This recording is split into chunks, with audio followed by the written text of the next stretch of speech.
Bueno, ¿cómo están?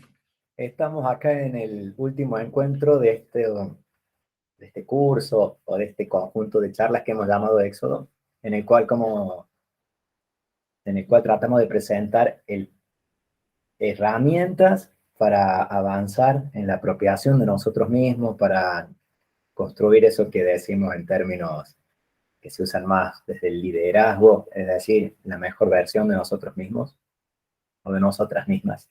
Es decir, que logremos ir encontrando nuestro propio camino personal, nuestra propia identidad, que siempre, por supuesto, es dinámica. Bueno, y hoy estamos en el último encuentro, eh, al que llame en función social.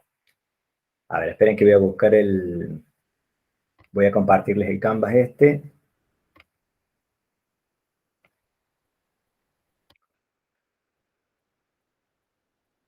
Aquí está.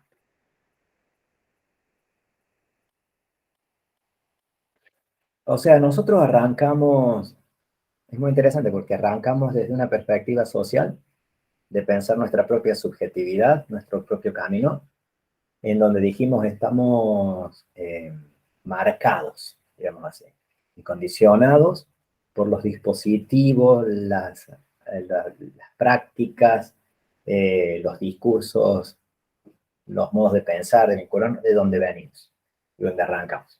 Eso es inevitable que suceda así. O sea, haciéndonos conscientes de eso y desarrollando las diferentes potencialidades que tenemos, eh, posicionándonos de una determinada manera frente a nosotros mismos y al mundo, podemos ir apropiándonos cada vez con mayor conciencia, con mayor capacidad de elección de nuestro propio camino. Por eso le llamamos éxodo, esto de decir salir de un lugar en donde estamos hacia otro. Y de alguna manera ese lugar en donde estamos, si ampliamos la imagen del éxodo en el Antiguo Testamento, tiene que ver con un lugar de esclavitud no elegido, hacia el lugar de la libertad, hacia la emancipación. Bueno, como decíamos, en todo ese proceso hay un montón de elementos y hay muchos elementos de quiénes estamos llamados a ser y quiénes somos y de lo que estamos llamados a apropiarnos que tiene que ver con nuestro mundo inconsciente, pero frente al cual o en relación al cual necesitamos posicionarnos de una manera consciente. Entonces, en eso decíamos, bueno, desarrollemos las diferentes capacidades que tenemos. Primero hagámonos conscientes de nuestra libertad, de nuestra capacidad de alguna manera, conducir nuestro proceso de subjetivación. De alguna manera, digo, porque hay muchos elementos que nos vienen desde el fondo y no nos vamos eligiendo a nivel consciente. Pero sí es importante que nos posicionemos conscientemente frente al proceso. Ahora, eso era un elemento y después decimos, bueno, es necesario nos fraccionemos, aunque somos una totalidad, nos pensemos desde distintos puntos de vista. Nuestra dimensión corporal, nuestra dimensión mental, nuestra dimensión espiritual, nuestra dimensión emocional. Vayamos posicionándonos, tratando de hacer conscientes todos esos aspectos de nuestra estructura antropológica, diríamos, eh, para ir haciendo un proceso de autoapropiación, que es fundamental en la vida. Ir de la esclavitud, de no elegir, hacia la libertad dentro de los marcos que podemos ir construyendo de una eh, libertad, de emancipación en relación a nosotros mismos cada vez mayor. Ahora, ¿qué queremos ver hoy? ¿Qué quería que viéramos hoy? Que todo eso tiene una vocación, tiene un llamado a impactar en el mundo. Nadie que hace verdaderamente un proceso de subjetivación consciente, un proceso de individuación, como dice Jung, eh, queda replegado sobre sí mismo o sobre sí misma. Ese proceso, cuando es verdadero, lleva a un impacto de alguna manera, ya lo hablábamos en algunos momentos a esto, a un impacto en el mundo. Por eso le ponía este título, ¿no? En función social. Es un proceso que yo propongo de subjetivación, de individuación en función social. estamos llamados a impactar socialmente, a transformar la historia que tenemos cerca, arrancando por la personal e impactando en la vida de los demás, de las personas a las que acompañamos, de nuestras familias, de los lugares donde trabajamos, y cada uno irá descubriendo de qué manera, pero nadie queda encerrado sobre sí mismo. Si alguien queda encerrado sobre sí mismo, el proceso de individuación estaría trunco, podemos decir. Esa es mi manera de presentarlo, de pensarlo. Y creo que así lo presenta, bueno, así lo presenta Jung y así lo presentan todas las tradiciones espirituales de sabiduría que proponen y propician un proceso de este tipo. Miren, y eso es un poquito lo que quería compartir. No es un gran desarrollo teórico, sino algún testimonio por ahí para que nos quede como esta idea. Es decir, el termómetro de alguna forma de nuestro proceso de individuación, de nuestro proceso de subjetivación, son los demás. O sea, no hay manera, salimos de un dispositivo y volvemos a transformar los dispositivos. Lo social siempre nos configura y estamos llamados a configurar lo social.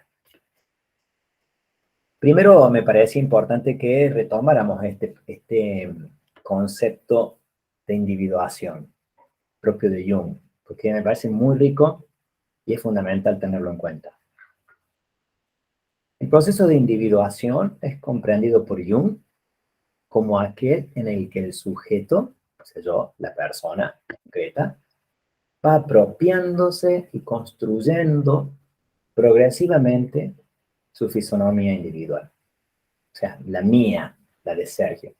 A mí me gusta mucho destacar esto de se apropia de algo y construye algo. No es solamente receptividad. O sea, en la medida que hay conciencia, se van tomando decisiones, uno va decidiendo, eligiendo, y a la vez se va apropiando de algo que le viene, que no lo decide del todo. Cuando hablamos de un mundo inconsciente operando en nosotros, decimos eso, bueno, no lo defino yo, me define. Pero yo también formo parte del proceso. Entonces, también construyo. Y es progresivamente, porque a lo largo de toda la historia es un proceso de integración de aspectos. Fíjense, mediante una cada vez más amplia, o sea, cada vez abarcamos más sectores de nosotros mismos, una cada vez más amplia integración de los múltiples aspectos. ¿Mm? Bueno, de alguna manera veríamos lo físico, lo mental, lo espiritual, lo social, lo emocional, lo inconsciente, que se manifiestan en términos de polaridades en nosotros. Generalmente las cosas aparecen como opuestas. El cuerpo parece ser opuesto a la mente, la conciencia opuesto a lo inconsciente. Y los procesos de integración van generando nuevos niveles de conciencia, en donde aquello que parecía que uno cancelaba al otro, porque eran opuestos, o es blanco o es negro, o está frío o está caliente, o es consciente o es inconsciente, un nuevo nivel de conciencia en el cual esos opuestos son integrados. Bueno, ese es el camino de individuación. A veces uno lo puede experimentar en los roles de la vida, qué sé yo. Soy madre y trabajo. Y se me arma un lío bárbaro. O me dedico a mis hijos o me dedico al trabajo. Bueno, integrar opuestos tiene que ver con que hay una instancia, pero siempre una instancia en donde el nivel de conciencia es más alto, porque no, el conflicto nunca se resuelve, dice Jung, al mismo nivel en el que se da el conflicto. O sea, se requiere como un crecimiento personal, un trabajo sobre uno mismo que permita un nuevo nivel de conciencia, pero fíjense, el nuevo nivel de conciencia no es una cosa que yo la pienso y lo decido. Tengo un trabajo por el cual, o sea, todo mi ser se construye, resuelve con intervenciones inconscientes eso que en un momento era opuesto. Y encuentra una nueva instancia en donde lo que en un momento se vivía totalmente polar puede integrarse. Bueno, ese es el trabajo, o sea, pensémoslo en muchos aspectos. La oración y la sexualidad, lo personal y lo social. Y los ejemplos que decían, madre, trabajo, espiritualidad, acción social o política. Bueno, hay cosas que se viven y se experimentan en la propia vida, y que uno puede tener todas esas tendencias, y el proceso de individuación las va integrando.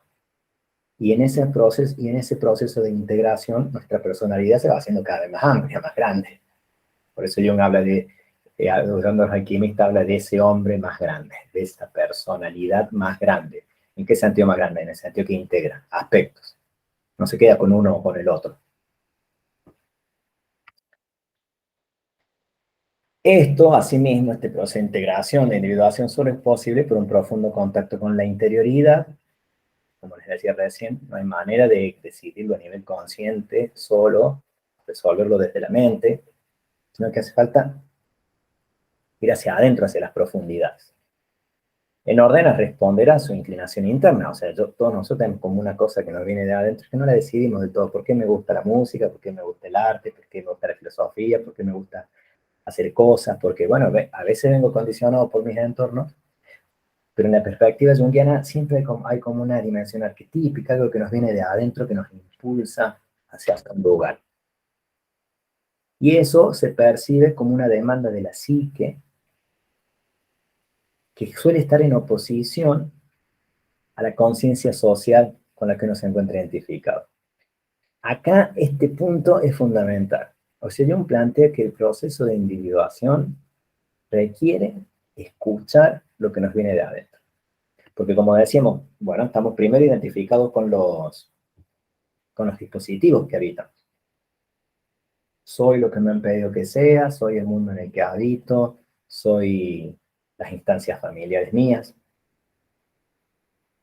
Pero la demanda de individuación, este proceso que nos lleva a integrarse, viene desde adentro, con un norte que suele estar en oposición, justamente, a la dimensión externa.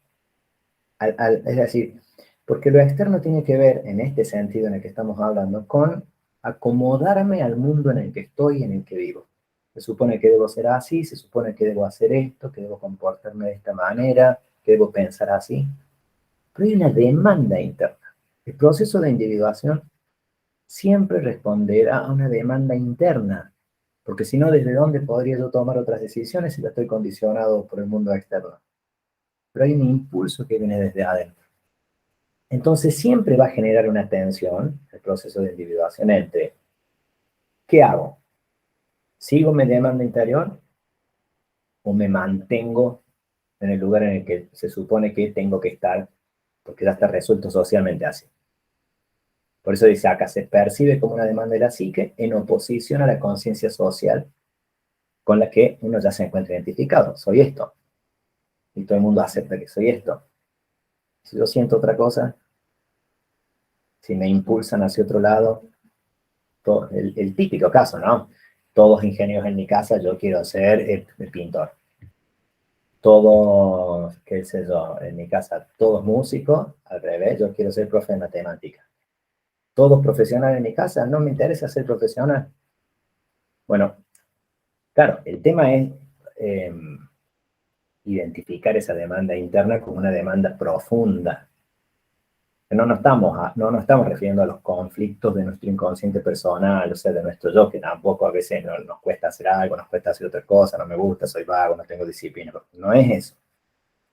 Estamos hablando de un proceso de autoconocimiento, donde la persona va tratando de apropiarse de sí misma y va reconociendo qué le pasa, ¿no? Ahí se va dando el proceso de individuación. Fíjense, me parece lindo citar a este autor. Sandasani es un estudioso de la obra de Jung, y cuenta una cosita muy concreta de unas obras de él, donde queda como claro esta idea que le estoy diciendo. Bueno, dice que en el mes de octubre del mismo año, Jung realizó 2 charlas en el Club Psicológico. La primera charla se tituló Adaptación. La adaptación en la persona, dice Jung, de acuerdo a lo que nos trae Sandasani, cobra 2 formas: adaptación a las condiciones exteriores o a las condiciones interiores. Por interior se entendía de designación de lo inconsciente, es decir, por interior es a ver con la demanda que tengo desde mi profundidad. La adaptación interior daba lugar a la exigencia de individuación. O sea, tengo que ser yo mismo. Ahora, esto se opone a la adaptación a los otros. O me adapto a los otros o me adapto a mí mismo. Esta es como la primera gran pregunta que trae el proceso de individuación. Entonces, nosotros hemos tratado de apuntar estas herramientas que hemos visto. Yo he tratado de las herramientas muy conscientes, muy vinculadas a elementos prácticos que tienen que ver con nuestra corporalidad, nuestra mente, pero todo en orden a posicionarnos de una determinada manera que nos permita escuchar la demanda interna, darle lugar y habilitar y continuar nuestro proceso de individuación. Eso siempre será necesariamente un camino de desadaptación a los demás, a los otros. Pero no solamente a lo que me mandaron mis padres, puede ser desadaptación a mi pareja, puede ser desadaptación a mi trabajo, puede ser desadaptación a mi religión, puede ser desadaptación a un montón de cosas. Es decir, ¿qué hago? ¿Soy lo que esperan que sea o sigo mi demanda interna? Como les decía, después obviamente en el proceso de individuación se van integrando aspectos. El afuera también es un aspecto integral. Pero ¿desde dónde? ¿Cómo? ¿Por qué? Bueno, el proceso de individuación justamente nos invita a hacer este camino. Ser nosotros mismos. Lo hemos dicho todo el tiempo. Lo hemos dicho todo el tiempo esto. Bueno, eso es lo que Jung llama proceso de individuación. Y entonces me parece importante traer eso como la marca fundamental. Pero considerar que eso, si bien en términos de proceso personal significa no estar adaptado a los demás, sino adaptarme a mí mismo, en este sentido que decíamos, no significa alienación del mundo social, no presencia en el mundo social o no impacto en el mundo social, sino todo lo contrario. Esa es justamente una de las paradojas o de las contradicciones aparentes que esto significaría. Porque esto no representa un apartamiento de la sociedad. El proceso de individuación no es alienarme, no me importa nada qué pasa en el mundo, qué hago, no. Es a lo contrario. Es una pertenencia profunda a la comunidad desde la propia individualidad. Justamente supone que yo con mi propia individualidad haré un aporte fundamental a la comunidad. Si yo soy una repetición de todos los demás, no le aporto casi nada.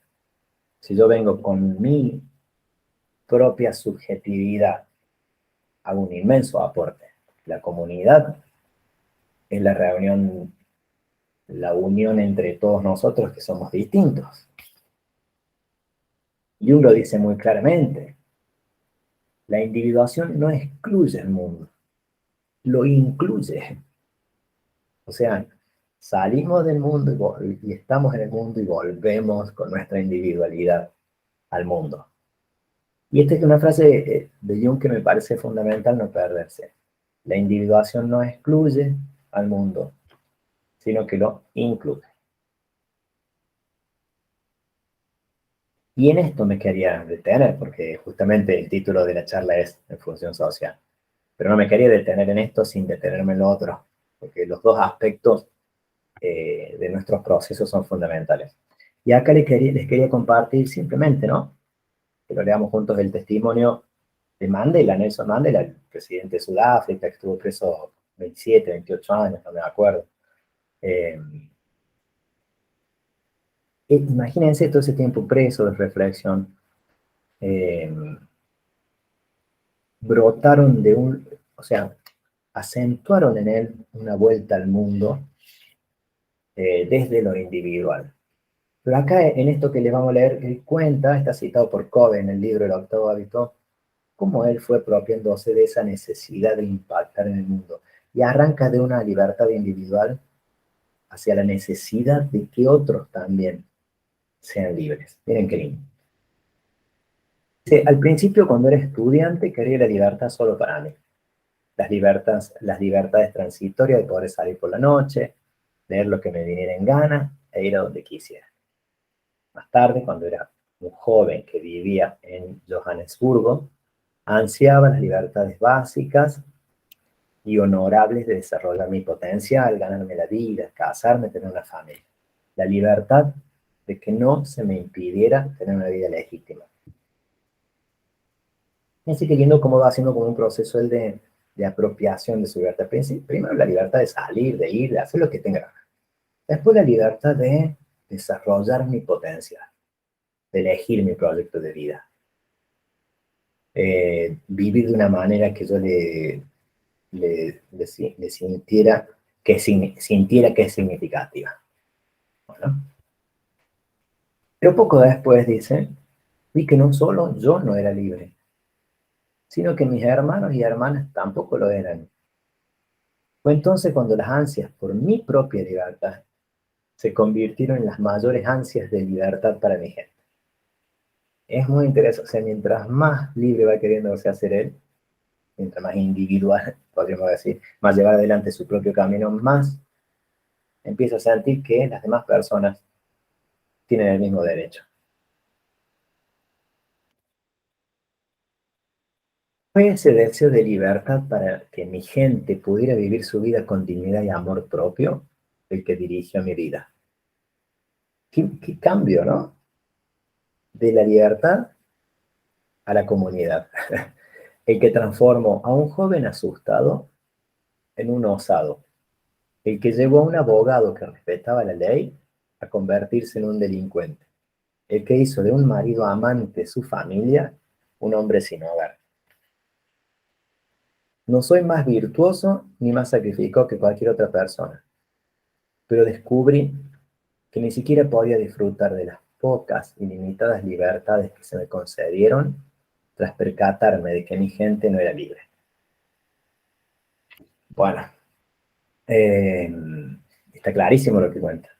Fíjense, veamos esto como proceso de subjetivación. El proceso de subjetivación como proceso de emancipación, de adaptación a nosotros mismos y de no adaptación al entorno, al dispositivo, a lo que me viene dado, a lo que me obliga a hacer. ¿En dónde termina? En el caso de Mandela, como alguien que ha logrado un proceso de subjetivación bastante importante, un proceso de individuación, de convertirse en quien es. ¿Dónde termina? Y en la comunidad, habilitando, procurando habilitar en otros lo que buscaba para sí mismo. Acá vemos como en un caso concreto, o sea que nunca el proceso de individuación queda encerrado sobre sí. Necesariamente, por la propia dinámica del proceso de individuación, va hacia los demás. Por eso es muy importante, no hay que confundir individuación desde la perspectiva junguiana o desde cualquier perspectiva de sabiduría, de ser nosotros mismos, con individualismo. O sea, son dos cosas totalmente opuestas. En realidad, no lo vamos a hablar ahora, pero si uno estudia el individualismo, está más vinculado a la masificación que a la producción de una identidad propia, que no sea repetición. El individualismo es muy repetitivo. En esta sociedad individualista impulsada por el neoliberalismo, lo que se apunta es una especie de alienación masificada, en donde los individuos alienados sobre sí mismos en realidad buscan tener todos lo mismo, hacer todo lo mismo, acceder al mismo. Tiene que ver con una producción social, digamos, para manipular y manejar. Todo lo opuesto a alguien que ha logrado ser individual, que puede elegir qué quiere, hacia dónde va, su propia identidad la puede ir construyendo. Cuando hay ese camino, eh, la vuelta a la comunidad es siempre una vuelta transformadora y liberadora y siempre es vuelta a la comunidad. Nos lo dice Nelson Mandela y me parecía interesante traerles este otro ejemplo, que es el de los 10 cuadros del Güell. Existe en digamos, en el universo de la meditación Zen, ellos dicen que no tienen tantas doctrinas o enseñanzas o libros. Leí en un libro que se llama Vacío y Plenitud, justamente sobre la espiritualidad Zen. Pero comunican ese conocimiento con imágenes, con poemas. Y tienen dentro del mundo de la meditación Zen, existe una gráfica, que son 10 cuadros, en donde hay una persona lidiando con un buey. ¿Y qué va pasando en el proceso? A través de los cuadros, de las figuras estas, de los dibujos, entre el buey y la persona que lidia con el buey. Bueno, eso tiene la persona que lidia con el buey, parece que el buey va haciendo algo, cumple ahí la función del ego, la dualidad, se tiende hacia la unificación. En este proceso aparece lo que ellos llaman la iluminación. Bueno, no vamos a ir nosotros, vamos viendo cada cuadro, porque no es el objetivo, pero quiero que vean esto nomás. Primero que esto, la historia del buey y su boyero es una magnífica ilustración del camino Zen. Cada uno de los 10 cuadros va acompañado de un título, un comentario y un poema. Eso ya está marcado así. Como las estaciones del Vía Crucis, que vos tenés la imagen y abajo dice primera estación tal cosa.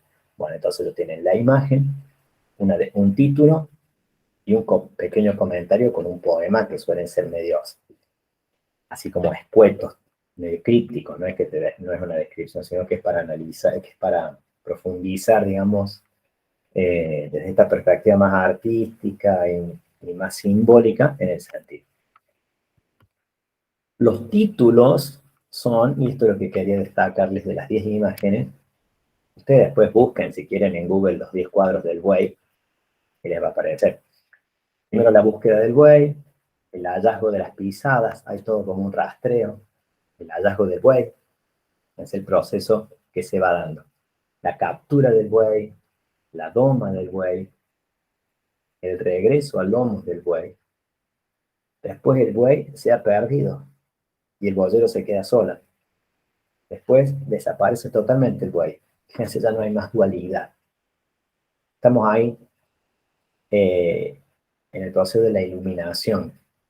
Regreso a la base y origen, es la número 9. Pero fíjense la 10, la que marca el final del camino Zen, el camino de la iluminación. Es la entrada en el mercado con las manos abiertas. Vuelve esta persona ya sin el buey, el boyero, y está con las manos abiertas en el mercado. O sea, va a la feria, al mercado de abasto, no sé, al shopping, entra ahí, donde está todo el mundo, con las manos abiertas.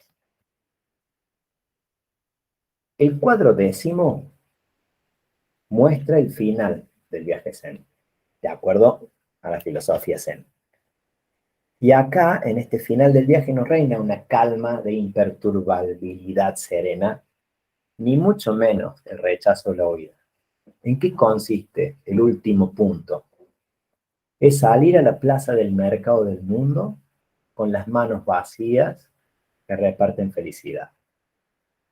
La compasión es la manifestación de la no dualidad en la vida y la actualización de la iluminación. Es impresionante. O sea, nosotros diríamos, bueno, ¿dónde termina el camino Zen? Cuando la persona logró unificarse, está iluminada, tiene la sabiduría. No, todavía no. Eso se hace realidad en la compasión. Se hace realidad en repartir algo bueno para los demás. En ir al encuentro de la vida de las otras personas. Es lo mismo que estamos diciendo. La iluminación, la individuación, ser yo mismo, la suprema individualidad, la suprema subjetivación. ¿Dónde terminará? Con los demás. O sea, no hay manera de que un verdadero proceso personal no termine en la comunidad. No para ser lo que la comunidad quiere que yo sea, sino para dar lo mejor de mí en esa comunidad y permitir que las demás personas también puedan, en la medida de que quieran, ser ellas mismas. Toda persona liberada libera a los demás. Toda persona individuada ayuda a los demás a individuarse. Toda persona iluminada ilumina a los demás. Nadie queda encerrado sobre sí mismo. Si quedamos encerrados sobre nosotros mismos, no estamos en el proceso de individuación, es otra cosa, es individualismo, es egoísmo. Pero la verdadera individuación va hacia los demás. Es en función social. Por eso a mí me gusta decir procesos de subjetivación en función social. Esa es la posta, digamos así, y hacia allí debemos tender. Y con esta frase de Gandhi termino para cerrar todo lo que hemos visto en este tiempo. La diferencia entre lo que hacemos y lo que somos capaces de hacer resolvería la mayoría de los problemas del mundo. Si realmente nos embarcamos en construir y en dar lugar a lo mejor de nosotros mismos, eso tiene que volver al mundo de alguna manera y ayudará a resolver los problemas del mundo, desde el lugar en el que estemos y desde el lugar al que nos lleve el proceso. Porque si alguien va a hacer un proceso de individuación, no sabe dónde tiene que terminar justamente. Se va descubriendo, se va encontrando, se va construyendo. Bueno, el problema de nuestro mundo, mirado desde esta perspectiva, podría ser que vivimos alienados, que somos repetidos, que hacemos lo que a otros les parece, que no pasamos la media de lo que se espera de nosotros. Mientras más seamos nosotros mismos, mientras más vayamos hacia nuestra identidad más profunda, mientras más desarrollemos nuestro potencial, la capacidad de ser, mejor volveremos al mundo, más lo impactaremos y más lo transformaremos. La diferencia entre lo que somos y hacemos, podemos decir, y lo que somos capaces de ser y de hacer, resolvería la mayoría de los problemas del mundo. Bueno, les dejo un abrazo enorme y ojalá pronto estemos encontrándonos para seguir conversando un poquito más de estas cosas. Hasta la próxima y que su éxodo sea totalmente exitoso. ¿Qué quiere decir exitoso? Que alcance su objetivo. Bueno, acá vamos a salir de esta compartir de pantalla. Y bueno, ahora sí, los despido, las despido y les deseo absolutamente lo mejor. Sean sin miedos. Cuando hablan de las virtudes del mago, dicen que el mago tiene 4 cosas que sabe hacer. Saber, querer, callar y osar. Saber tiene que ver con cultivar el conocimiento, querer tiene que ver con cultivar la voluntad, callar tiene que ver con aprender a conservar la interioridad, y osar tiene que ver con animarse. Bueno, sean magos de ustedes mismos, magas de ustedes mismas, alquimistas de su propio proceso de transformación, conviértanse en oro. Y para eso tienen que osar, se tienen que animar a trascender las barreras que hoy tienen. Algunas se las han puesto, otras se las ponen ustedes mismas, ustedes mismos. Y no hay un punto en nuestra vida donde no haya algo que trascender. O sea, acá nadie puede decir, no, bueno, yo por suerte ya estoy en un lugar. No, no. Si ya estás en un punto que trascendiste barreras previas, buenísimo. Ahora tenés un nuevo conocimiento, una nueva energía, una nueva voluntad para trascender las que se vienen. Y el norte es ser nosotros mismos, ser nosotras mismas, en libertad, e impactar en el mundo para transformarlo desde esa identidad que tenemos. Ahora sí, osen ser y hacer e impactar en la historia y en el mundo. Abrazo grande.